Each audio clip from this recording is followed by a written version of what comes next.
Pai, Abba Pai, o amor que achei jamais acaba. Pai, fica mais, senta aqui, tua voz me acalma. Pai, Abba Pai,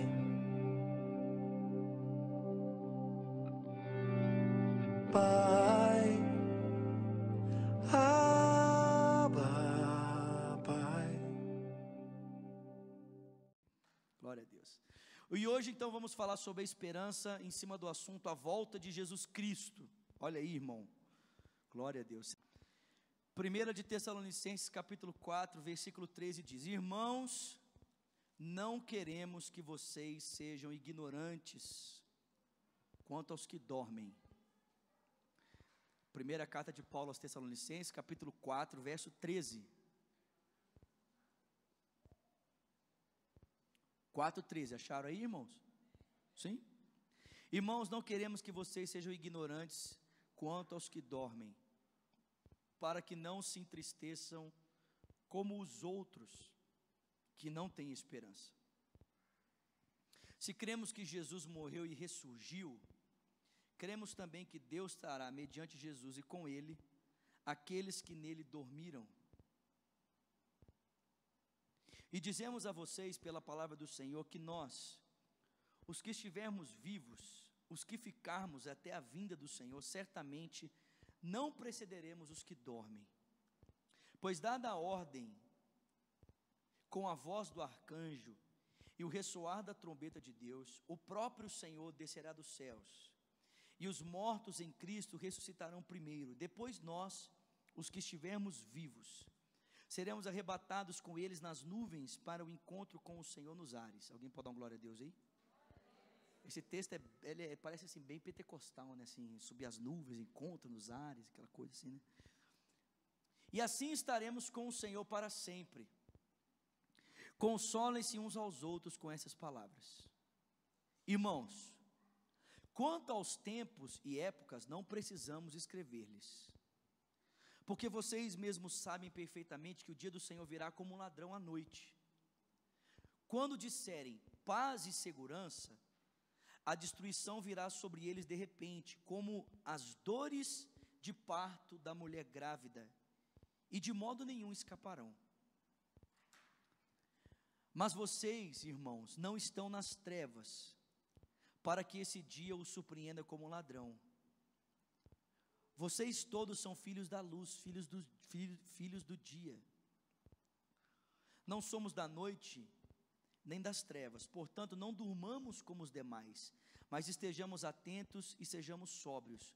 Pois os que dormem, dormem de noite, e os que se embriagam, embriagam-se de noite.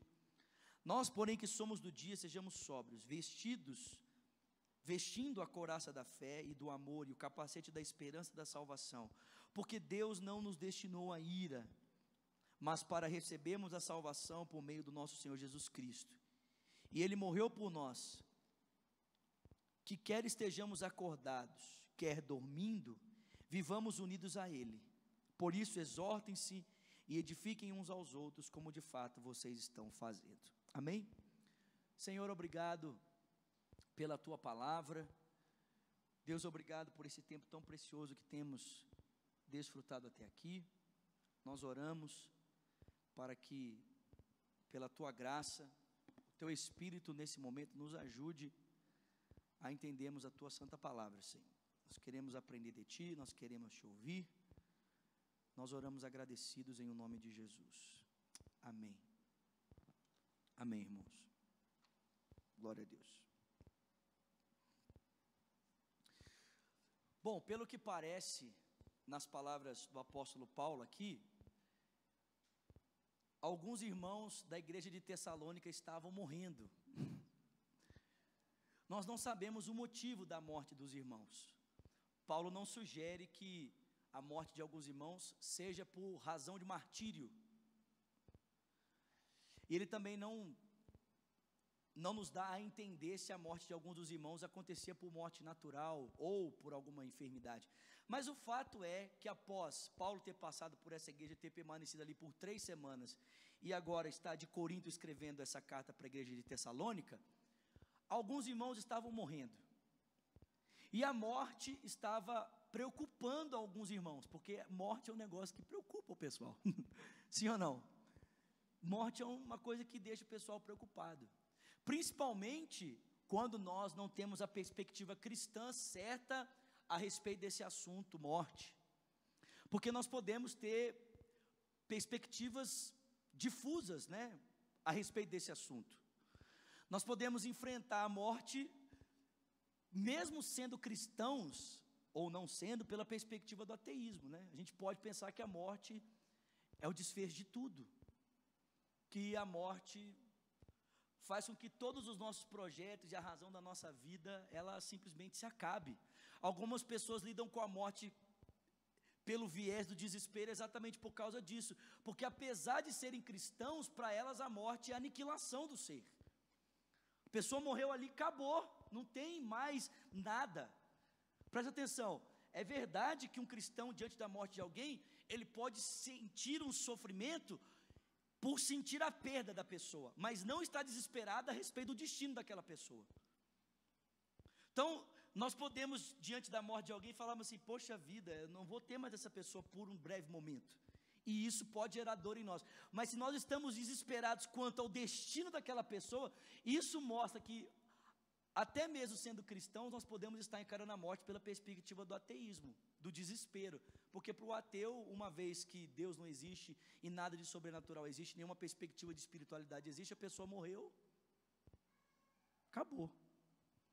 Mas nós também podemos enfrentar a morte pela perspectiva das filosofias orientais, que também norteia a perspectiva do espiritismo, né, o panteísmo, de que a vida não é composta de um movimento linear, né, onde há início, meio e desfecho, mas a vida é cíclica.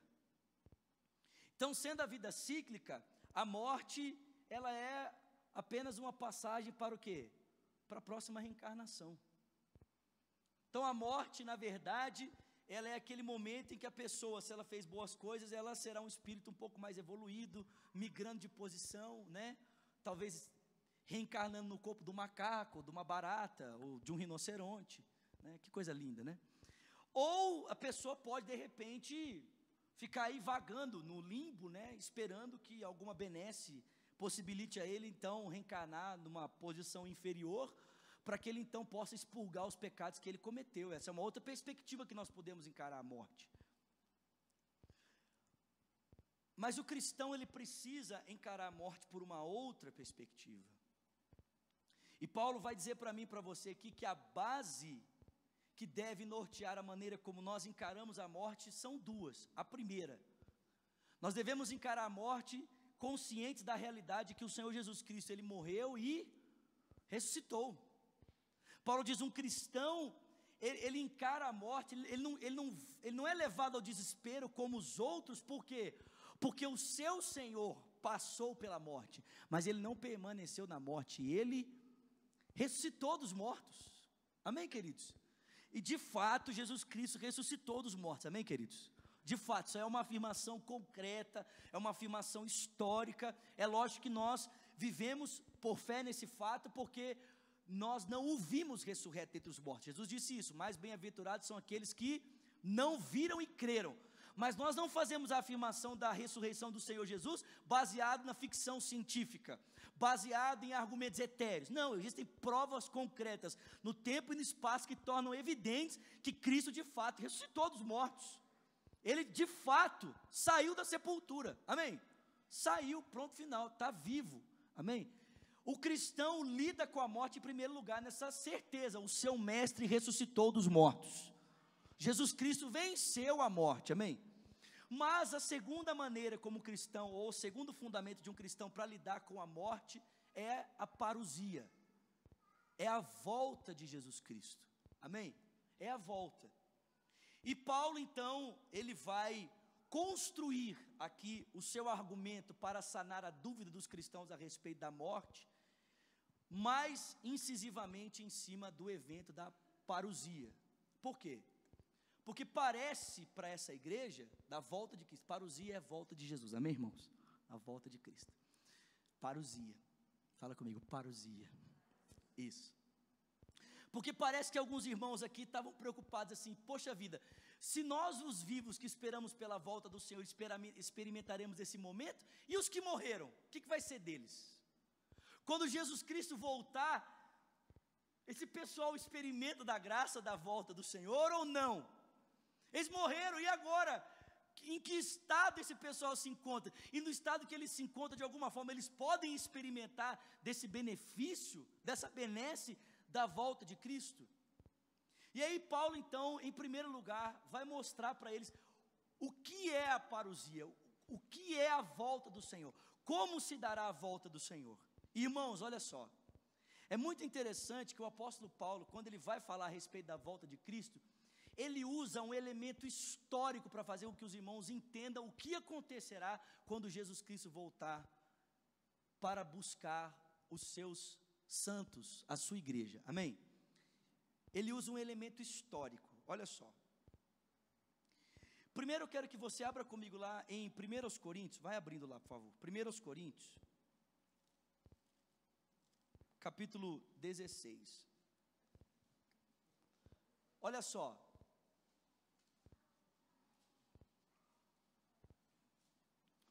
a palavra usada por Paulo aqui no grego para traduzir a volta de Cristo é a palavra parousia. Historicamente, o que essa palavra significa? Né? No seu sentido histórico, ela significa chegada, ela significa presença. Em 1 Coríntios capítulo 16, verso 17, o apóstolo Paulo diz assim, ó: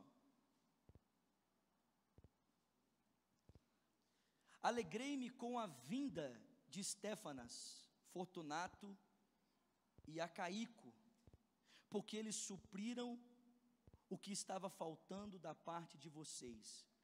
Grifa essa palavra vinda aí na sua Bíblia, grifa ela se você quiser. A palavra que Paulo usa para descrever a chegada desses irmãos para suprir uma necessidade, qual é a palavra? Qual é a palavra? Parousia. Então olha só, a presença desses irmãos, a vinda desses irmãos é chamada por Paulo de parousia. Parousia. Um outro texto, 2 Coríntios, vem comigo, capítulo 7,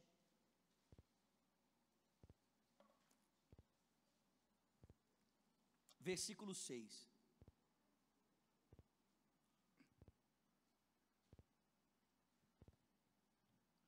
Olha o que a Bíblia diz, 2 Coríntios 7, 6.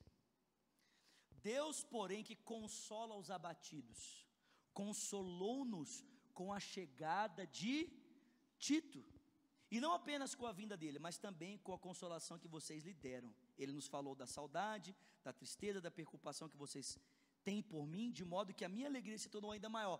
De que forma os irmãos foram consolados? De que forma Paulo foi consolado? Pela chegada de quem?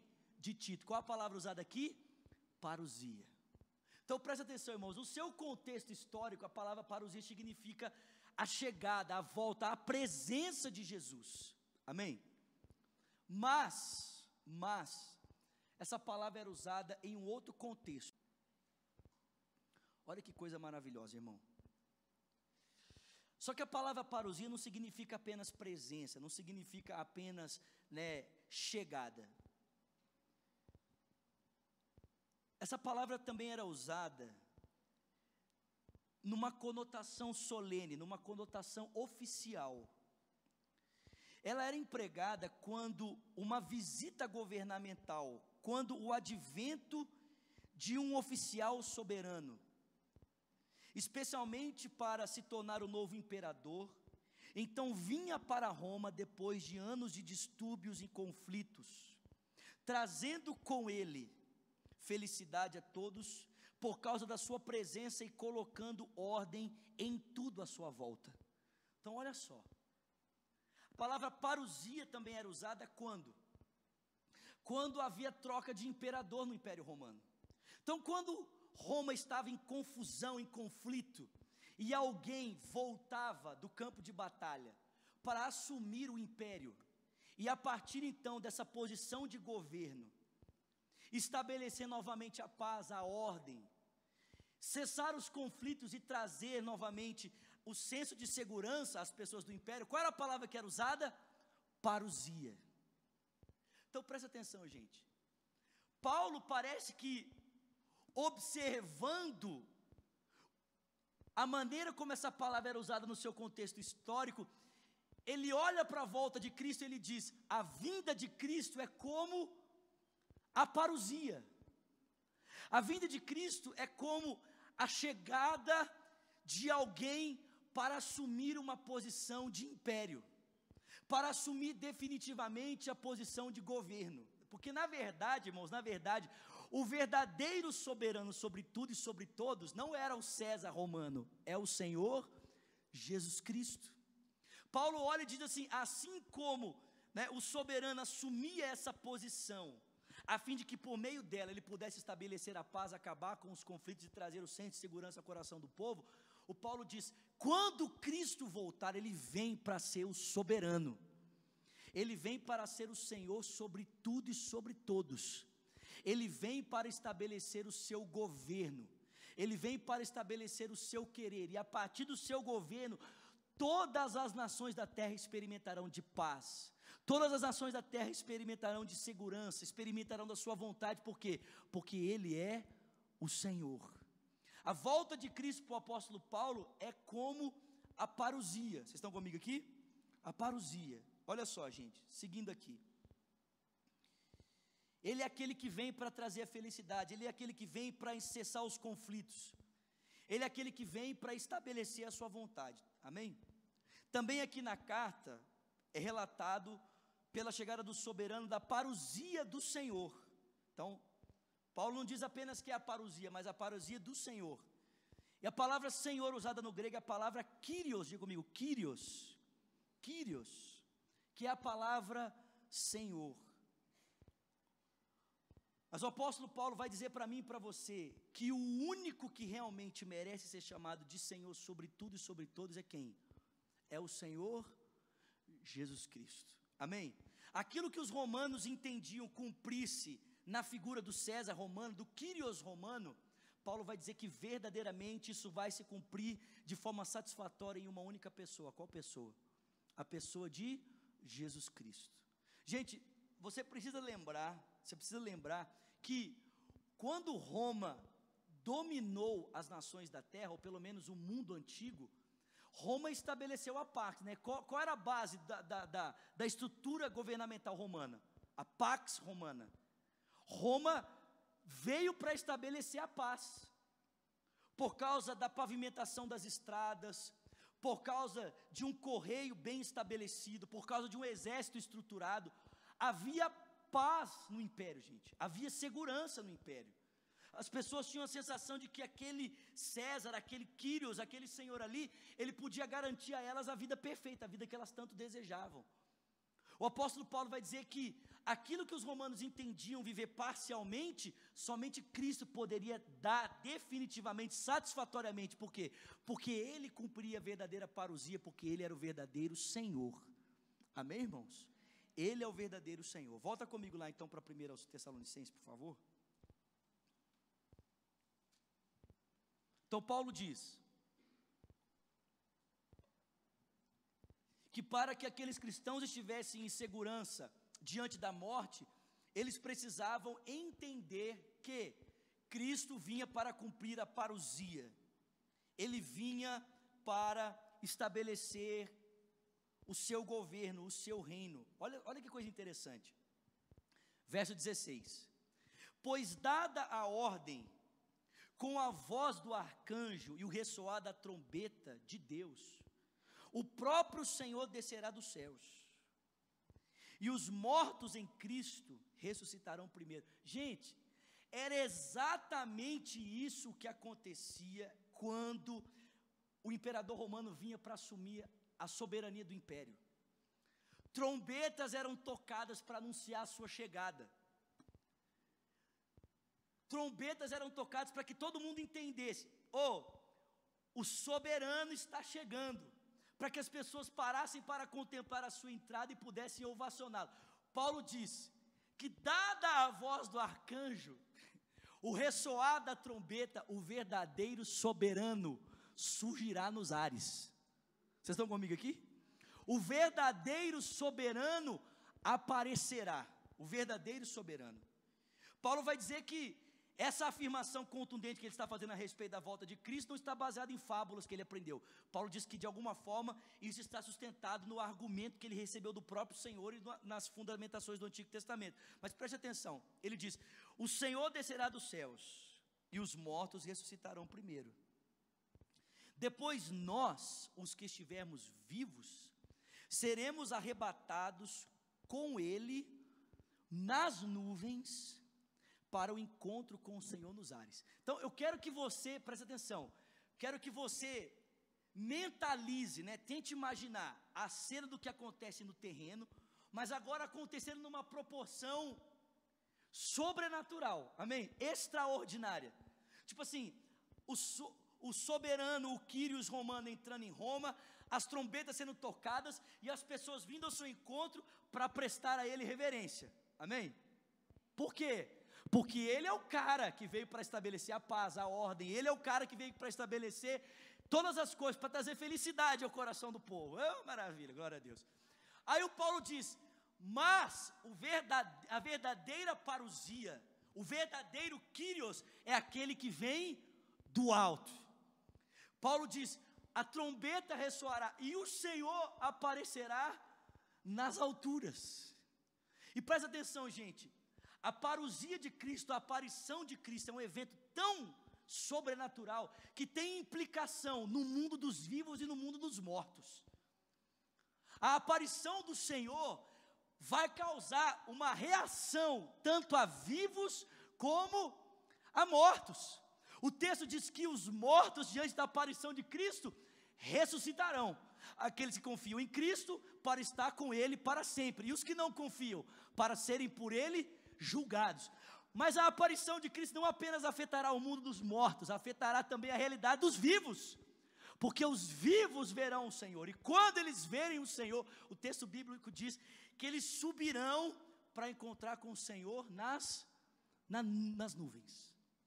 Agora escuta isso aqui, gente. A gente tem aquela tendência de pensar, ou ler o texto aqui, e pensar que as nuvens aqui são as nuvens do céu, né? Nós vamos encontrar com o Senhor nas nuvens do céu. Não, irmãos.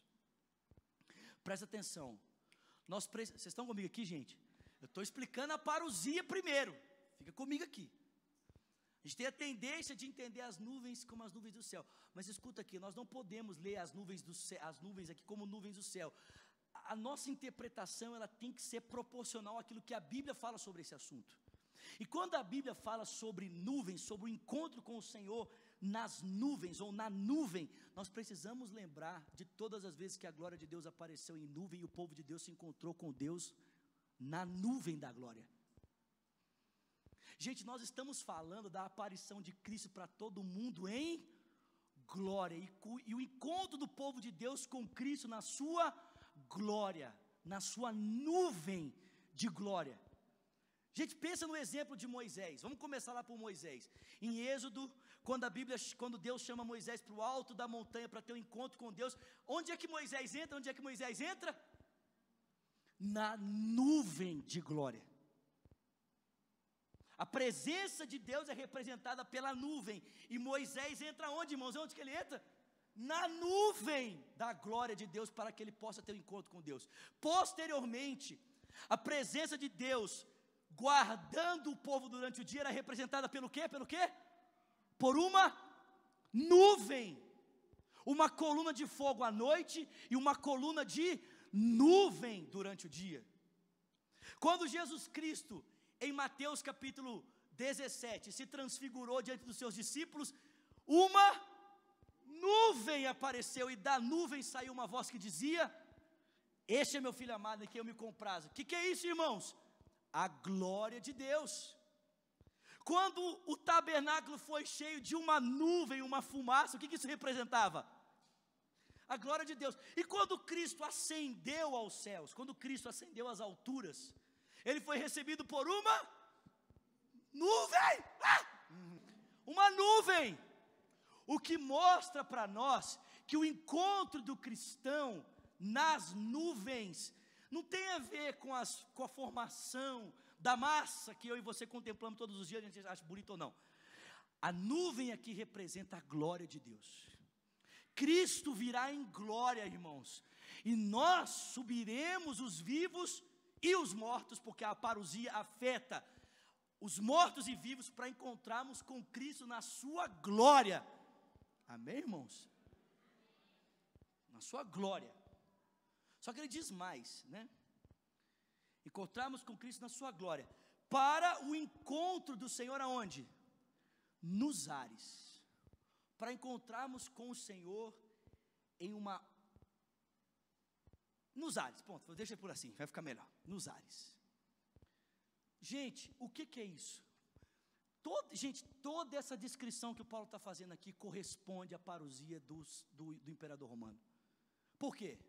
Porque trombetas eram tocadas para anunciar a sua chegada, e ele entrava na cidade. Só que antes de entrar na cidade, antes de ele adentrar pelas portas de Roma, porque as pessoas ouviam o barulho da buzina, o que o pessoal fazia?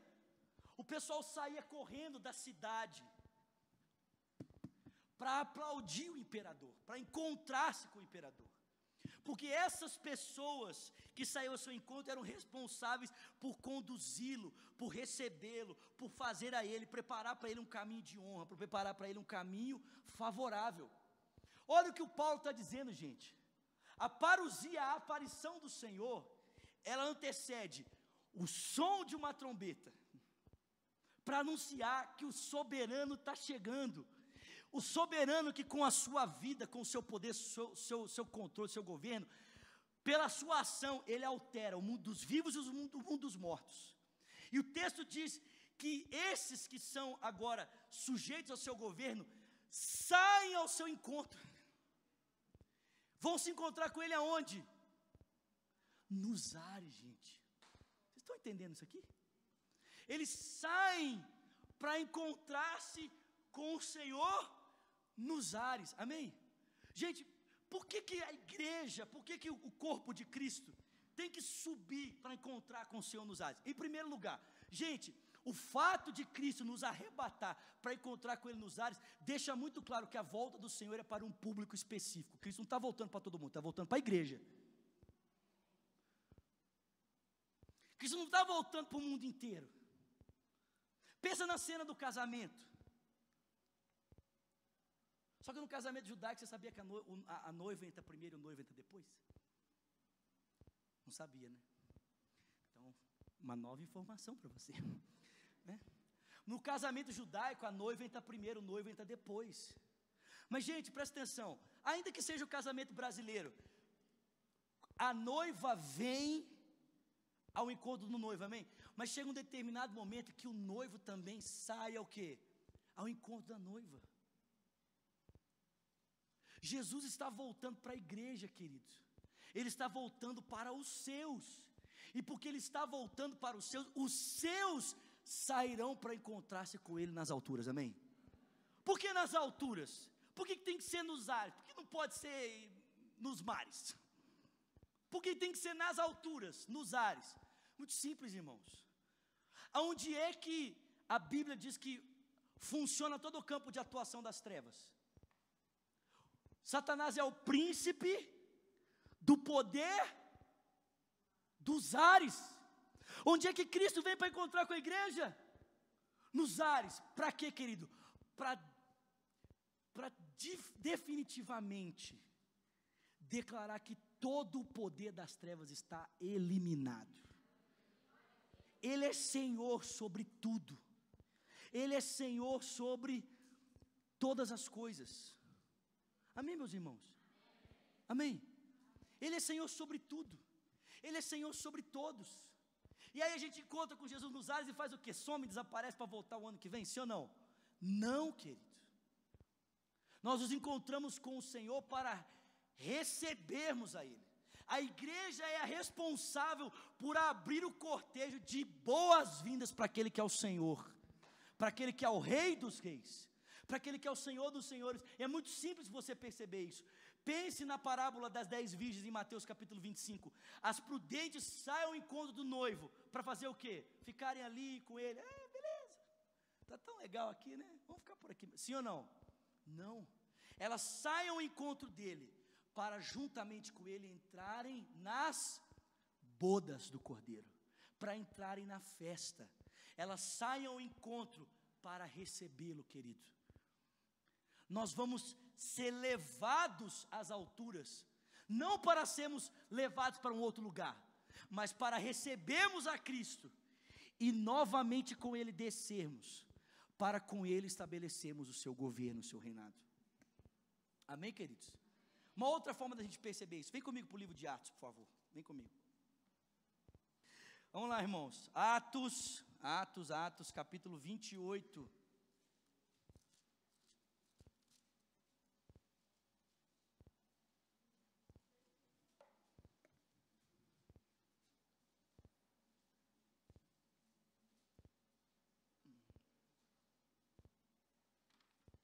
Atos capítulo 28, versículo de número 15. Atos 28, verso 15 diz assim: os irmãos dali tinham ouvido falar que estávamos chegando, e vieram até a praça do Ápio e as 3 vendas para nos encontrar. E vendo-os, Paulo deu graças a Deus e sentiu-se encorajado. E quando chegamos a Roma, Paulo recebeu permissão para morar por conta própria sob a custódia de um soldado. Então presta atenção, quando os irmãos ficaram sabendo que Paulo estava chegando em Roma, o que eles fizeram? O que eles fizeram, irmãos? Saíram ao seu encontro para recebê-lo. E aí eles ficaram lá na praça do Ápio, sim ou não? Sim ou não, irmãos? Não, eles tomaram Paulo e o conduziram para onde? De volta para a cidade de Roma. A mesma palavra usada aqui em Atos é a mesma palavra que Paulo usa lá na parousia. Nós vamos ao encontro do Senhor para recebermos o Senhor. Gente, vocês têm ideia do que é isso? Que loucura! Tipo assim, nós vamos sair para dizer: Jesus, tu és bem-vindo. Chega mais, que a terra é sua, toma conta de tudo, porque agora o negócio vai ficar bom, amém? Nada de Michel Temer, irmão, o negócio é Jesus Cristo. Toda expectativa de que um governo humano faça aquilo que só o governo de Cristo é capaz de fazer, irmão, é idolatria. Nós acreditamos, que pode haver uma melhora, mas presta atenção, irmão, nenhum governo humano é capaz de definitivamente resolver os problemas dos homens, porque nenhum governo humano é capaz de tocar no ser humano. Ele é capaz de fazer projetos, estruturas políticas, é capaz de planejar um monte de coisa, mas querido, presta atenção, toda especulação humana que promete dar aos homens aquilo que só Cristo é capaz de dar, se chama idolatria. Todo projeto de governo que tende a nos dar a ilusão de que ele é capaz de fazer o que só Cristo é capaz de fazer, é idolatria, irmão, é um ídolo, não é suficiente para resolver os problemas dos homens, amém? Então assim, o Temer é legal, mas não vai resolver, irmão. Pode melhorar, mas resolver, só tem um Quírios que resolve, o nome dele é Jesus. E aí nós vamos sair ao encontro dele para dizer: chega mais, pode vir, capitão, quebra tudo, põe o povo para correr. Imagina, irmão, que loucura.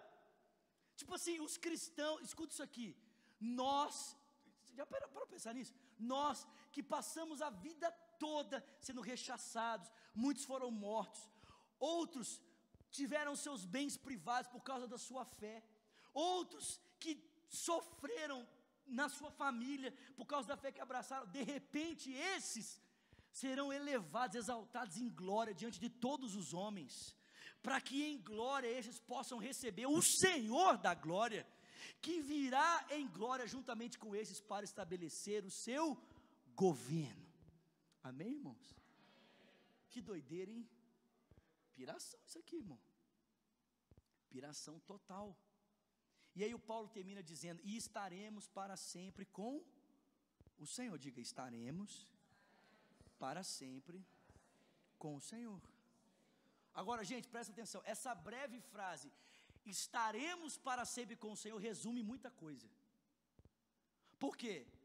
Porque presta atenção, a proposta do Paulo aqui não é fazer uma dogmática sobre a volta de Cristo. Paulo não está construindo um pensamento dogmático assim, vou explicar para vocês de forma dogmática os eventos da volta do Senhor. Não. Ele está respondendo uma pergunta. Qual é a pergunta? O que é que vai acontecer com esse pessoal que morreu?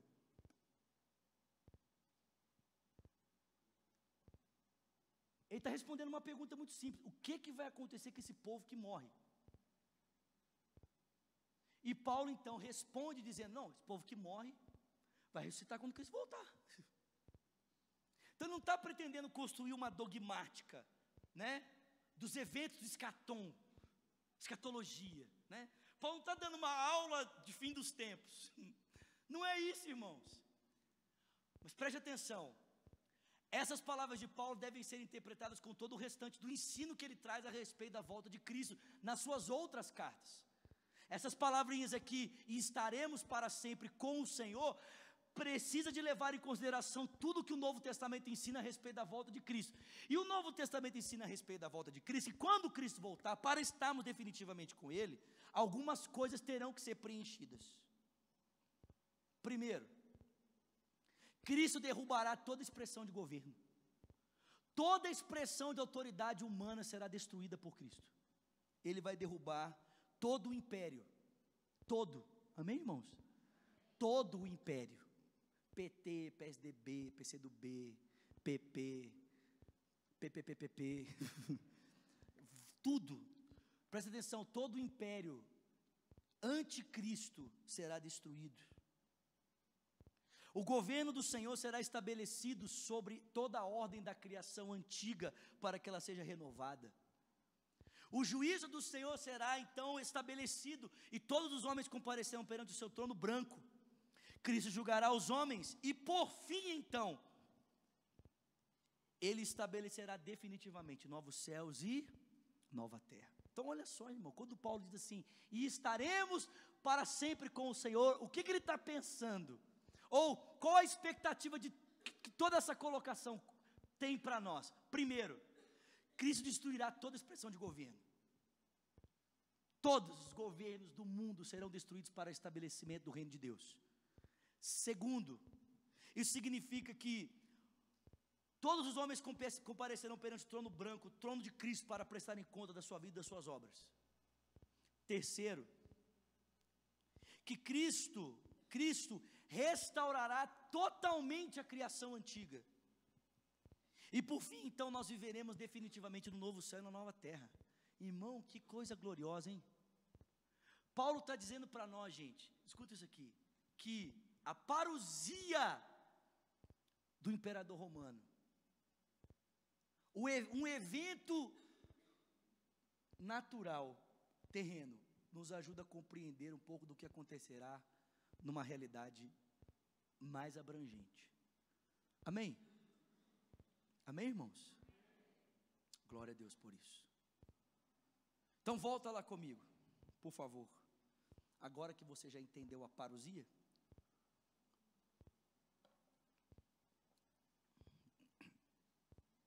verso 14.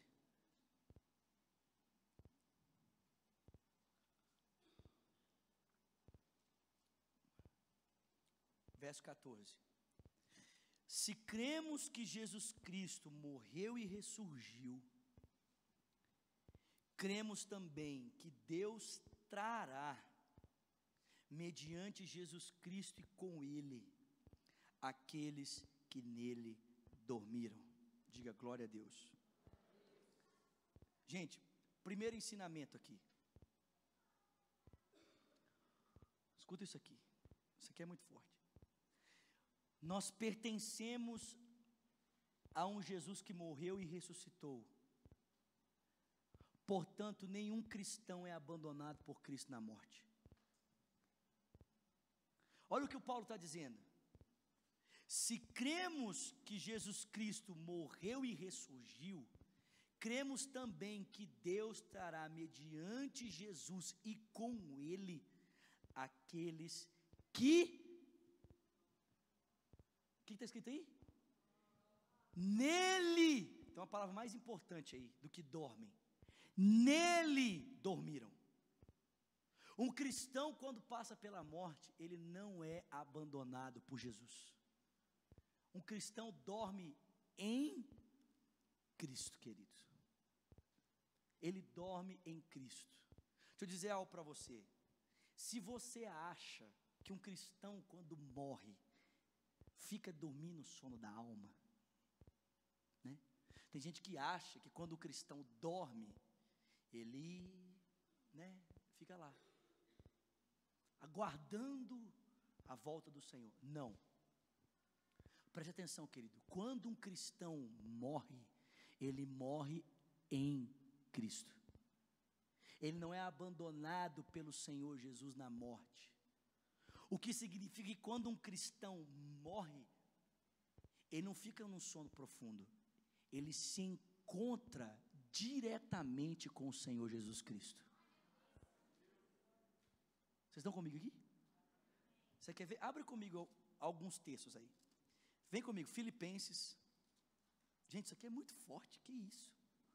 Um cristão não é abandonado por Jesus na morte. Você não passa pela morte sozinho, meu irmão. Quando você morre em Cristo. Você morre para estar com o Senhor. Filipenses capítulo 1, verso de número 23.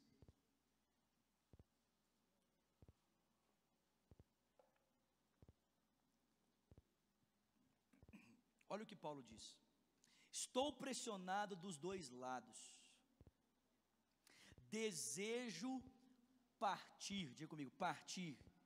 O que é esse partir aqui, irmão? Morrer. Paulo diz, eu desejo morrer. Aí o pessoal diz, gente, tadinho do Paulo, estava com depressão. Precisava de cuidar dele, tomar os antidepressivos, né, dormir, se alimentar melhor. Não, irmão, presta atenção, olha o que Paulo diz. Desejo partir e estar com Cristo, o que é infinitamente melhor. O que é muito melhor. Sabe o que isso mostra? É que se Paulo fechasse os olhos dentro daquela cela em Roma, ou caso a cabeça dele fosse degolada no patíbulo, os olhos dele se fechavam aqui na terra. Mas ele abriria os olhos dele diante do Senhor Jesus Cristo. Um cristão não é abandonado por Cristo na sua morte.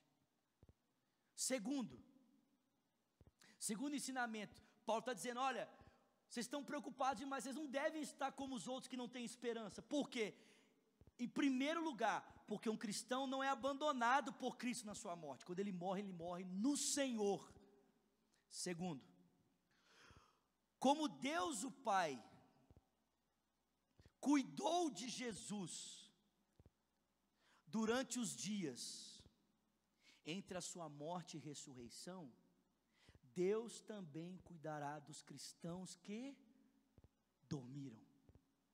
Presta atenção, meu irmão. Ah, que delícia! Assim como a vida de Cristo estava confiada ao Pai, durante a sua vida, morte e ressurreição, no tempo em que Cristo esteve morto, você acha que a vida dele esteve nas mãos de quem? Nas mãos de quem, irmão? Nas mãos do seu Pai. Onde é que você acha que a sua vida vai estar quando você morrer? Você acha que a sua vida vai estar confiada a quem?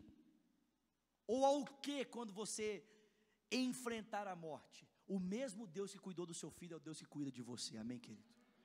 Cuida da sua vida. Terceiro, os cristãos não apenas precisam entender que eles não são abandonados da morte, Cristo está com eles porque eles dormem em Cristo. Segundo, os cristãos não apenas precisam entender que o mesmo Deus que cuidou de Jesus no tempo da morte também cuidará deles, mas os cristãos de Tessalônica e nós precisamos entender que nós não apenas somos consolados com a certeza do que Cristo, o Senhor, nos faz no tempo em que estamos mortos, mas nós precisamos mais do que isso, sermos consolados com o grande evento da história, que será a parousia do Senhor, em que nós experimentaremos juntos com os mortos a aparição do Senhor. Nós não apenas somos consolados por pensarmos assim, exemplo, meu pai morreu, faz 13 anos, morreu. Eu não sou apenas consolado pensando assim, meu pai dormiu no Senhor, graças a Deus, né? Dormiu em Cristo. Eu não apenas sou consolado na certeza de que o mesmo Deus que cuidou do Senhor na sua morte, ou no tempo da morte, está cuidando do meu pai, mas eu sou consolado na certeza de que quando Cristo voltar, eu e o meu pai estaremos juntos experimentando de um mesmo momento. Vivos e mortos, irmãos, estarão juntos diante do Senhor na sua volta. E o Paulo diz que a gente não deve ser ignorante. Ele diz assim, porque os mortos, eles ressuscitarão primeiro. Por que ressuscitarão primeiro? Porque eles já estão com Cristo. Amém? Uma vez que já estão com Cristo, quando Cristo aparecer, então eles nos precederão. Mas o texto diz, mas nós também, então, seremos levados às alturas, para encontrarmos com o Senhor nos ares. Consegue entender isso, queridos? De que forma Paulo estava ali, formando a perspectiva desses irmãos? Como é que aqueles irmãos deveriam lidar com as mortes que aconteciam no meio deles? De que forma eles poderiam não entrar em desespero, né? Como que eles poderiam encarar a separação? Paulo diz, fiquem tranquilos, porque quem morre, morre no Senhor, não estão abandonados. O mesmo Deus que cuidou de Cristo um tempo em que ele morreu e ressuscitou, está cuidando deles agora. Agora, presta atenção, nós não estaremos eternamente separados. Um evento na história nos unirá novamente. Ô gente, você consegue pensar nisso? Que um evento na história unirá toda a igreja de Cristo. Não, pensa, irmão. A parousia do Senhor fará com que toda a igreja esteja ela reunida em um só lugar, com Cristo nos ares. Você tem ideia, meu irmão, que nós subiremos, se estivermos vivos até lá, para encontrarmos com o Senhor e com a igreja do Senhor nos ares? Essa igreja que é composta de Abraão, Isaac, Jacó, Moisés, Davi. Essa igreja que é composta dos apóstolos, de Paulo. Essa igreja que é composta dos mártires. Essa igreja que é composta dos santos da história. Você tem ideia do que é isso? Essa igreja que é composta talvez daquele seu familiar que partiu, do meu pai, sei lá, de um parente seu que morreu, um irmão, não sei, talvez. Sei lá quem morreu da sua família, não sei, eu sei quem morreu da minha. Meu pai morreu. Mas irmão, presta atenção, eu não estou separado dele eternamente. Existe um ponto na história em que a nossa história se ligará de novo, amém?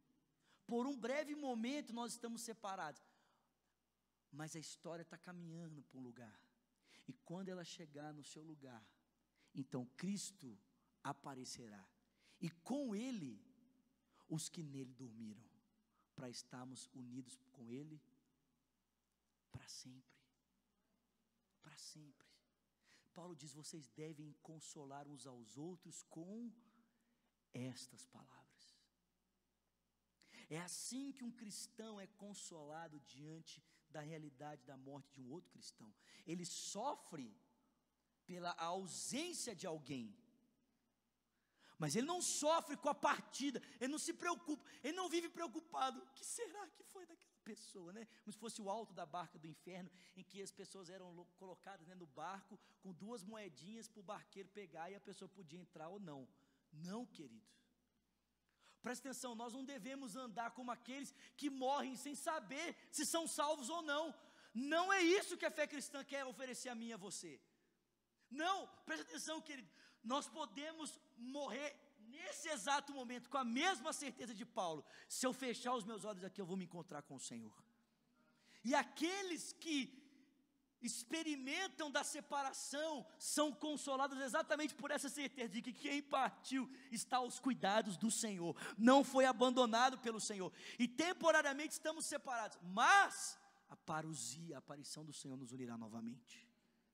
Consegue entender isso? Consolai-vos uns aos outros com estas palavras. Esse é o conselho de Paulo. Não ande em desespero, meu irmão. A morte, presta atenção, a morte não deve nos trazer desespero. Eu estou lendo um livro, eu vou falar isso aqui e vou encerrar. Eu estou lendo um livro que chama O Peregrino. Alguém já leu esse livro, O Peregrino? Quem já leu? Quem nunca leu, lê esse livro, o livro é muito bom. Tem o filme, você pode assistir o filme, mas também tem um outro livro que você pode ler. Esse eu não li, mas eu vou ler. As Crônicas de Nárnia, do C.S. Lewis, mas eu assisti os filmes. Mas, gente, então, oxe, o que aconteceu aí? As Crônicas de Nárnia, do Lewis, né? Mexeu com todo mundo, você já imaginou a cena que eu vou falar, né? Oh, beleza. Então, vou no Peregrino primeiro. No Peregrino, cara, ele ilustra a cena da entrada do cristão e do seu amigo esperançoso na cidade celestial, pelo cruzar de um rio. Depois que eles cruzam um rio, eles entram então pelos portões da cidade celestial para encontrarem com quem? Com quem? Com Jesus Cristo. O rio é o que, gente? É a morte. A morte para nós, irmãos, é a porta de entrada de um lugar. Aqueles que morrem para entrar por uma porta. Aqueles que morrem para encontrar com o seu Senhor. Agora, no filme do C.S. Lewis, né, As Crônicas de Nárnia, você lembra do ratinho, né? Como é que é o nome dele? Riptili, obrigado. E ele está lá, e, cara, você deve se lembrar, velho, essa cena é maravilhosa. Tipo assim, tem uma onda imensa diante dele. E ele sabe que o Aslan, né, que retrata a figura do Senhor Jesus Cristo, entrou para dentro do lugar e tchau. E aí, tipo assim, fica a critério, e aí, vocês vão para onde? E o ratinho, cara, ele fala um negócio que ele fala assim: eu sempre sonhei em estar com ele. Eu sempre quis estar com ele. Eu vivi esperando esse momento de cruzar os portões para entrar na cidade. E aí ele entra no barquinho dele, e o que ele faz? Ele passa para dentro da cidade. O que é aquilo ali, gente? O que é aquilo ali? É a morte. É a morte. Um cristão não tem medo da morte. Por que não tem medo da morte? Porque Cristo ressuscitou dos mortos. E porque Cristo voltará. Parousia. Consolai-vos uns aos outros com essas palavras. Amém? Fica de pé no seu lugar. Eu dividi a pregação em duas, porque se eu fosse falar tudo hoje, não ia dar tempo, ia acabar. Semana que vem, nós continuamos a falar aqui, né? Porque são duas perguntas que basicamente estruturam o texto todo. A primeira pergunta é: o que acontece com os mortos, né? E nós respondemos: como um cristão lida com a morte de um ente querido cristão que partiu? Ressurreição e parousia. Mas tem uma outra pergunta aqui que compõe a porção que nós lemos, que a pergunta é: quando? Né? Quando Cristo voltará? Que é a segunda pergunta que está aqui implícita no texto. Paulo diz assim: irmãos, quanto aos tempos e épocas, não precisamos escrever-lhes, porque vocês sabem perfeitamente que o dia do Senhor virá como um ladrão à noite. E aí Paulo vai usar algumas alegorias aqui, algumas figuras para ilustrar a volta do Senhor. Quando? Quando Cristo vai voltar? Essa é a segunda pergunta. Tipo assim, tá, beleza. Então, se os que dormiram em Cristo ressuscitarão quando Cristo voltar, quando é que Cristo volta? Quer saber? Quer saber? Quer saber? Quem quer saber? Cenas do próximo capítulo. Amém? Venha quinta-feira que vem que você vai ouvir a mensagem da volta de Cristo. Amém? Quando Cristo voltar. Quer saber a data, irmão? Quer saber? Quer saber? Quer saber? Quer saber? Eu também. Eu também quero saber. Mas eu não sei, mas eu sei algumas coisas. Não a respeito da data, é claro, mas a respeito dos fatos que antecedem a vinda do Senhor. Amém, queridos? A nossa, escuta, eu vou falar isso aqui é muito importante. A nossa expectativa escatológica, se ela for errado, compromete a maneira como nós nos relacionamos com a história agora, sabia disso? Se nós não temos uma expectativa da parousia sensata, correta, isso compromete a maneira como nós dialogamos com o tempo hoje. Por quê? Porque um cristão que pensa que a aparição do Senhor e o arrebatamento é para que ele possa ir morar com Cristo no céu, é que tipo assim, essa vida não tem nada que presta, essa terra tem que ser destruída, isso aqui é tudo do diabo, capeta, Satanás, né? Um cristão que pensa que o arrebatamento nos ares é para ele sumir com Cristo para um outro lugar, sabe como ele se relaciona com a história? Ele se priva dela. Sabe por que ele se priva dela? Porque a percepção escatológica dele é que isso aqui não serve para nada. É que isso aqui tem que ser destruído mesmo, porque nós vamos para um outro lugar. Mas um cristão que tem uma perspectiva escatológica baseada naquilo que a Escritura ensina, e não em especulações, e que ele percebe que o desfecho da obra de Cristo não é aniquilar a terra, mas é restaurá-la, ele não age na história de forma furtiva, mas ele tenta profeticamente antecipar o que Cristo fará definitivamente na sua volta. Ele interage com a história, ele se relaciona com o seu tempo, a fim de que o governo de Cristo profeticamente seja visto agora, dentro da realidade do que se estabelecerá perfeitamente. Então presta atenção, irmão, não foge da história não, amém? Não foge não, amém, querido? Amém? Não foge não. Tipo assim, esse mundo jaz maligno. Não, o sistema que rege esse mundo jaz maligno, mas esse mundo tem muita coisa boa ainda. Agora esse mundo pode ver também como funciona a vida e o sistema de vida de uma pessoa que é governada pelo Rei dos Reis e Senhor dos Senhores. Isso depende de quem? De nós, da igreja. Amém, querido? Feche seus olhos agora, por favor. Senhor, eu oro para que nessa noite o Senhor console, Deus, corações aqui. Eu sei de algumas pessoas que estão aqui nessa noite que há poucas semanas perderam pessoas queridas, próximas, pessoas que estavam no seu convívio familiar. Eu sei de alguns irmãos aqui que estão lidando, Senhor, com o sofrimento do luto. E eu oro, Pai, para que essas três realidades, ó Deus, possam permear, ó Deus, o coração desses irmãos. Que quando nós passamos pela morte não somos abandonados. Que entre a nossa morte, Senhor, e a ressurreição, a volta do Teu Filho, nós estamos sendo cuidados pelo Senhor. E que a parousia será aquele evento, Senhor, em que nós estaremos novamente unidos, ó Deus, aqueles que estão agora dormindo no Senhor.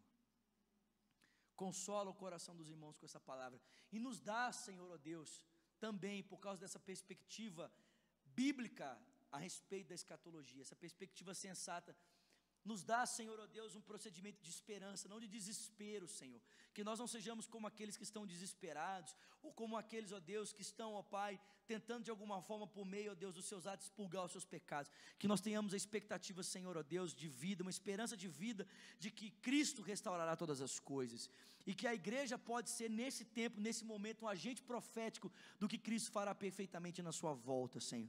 Faça isso conosco, Pai, nós te pedimos isso, em o nome do Teu Filho Jesus Cristo. Quem crê, diga Amém.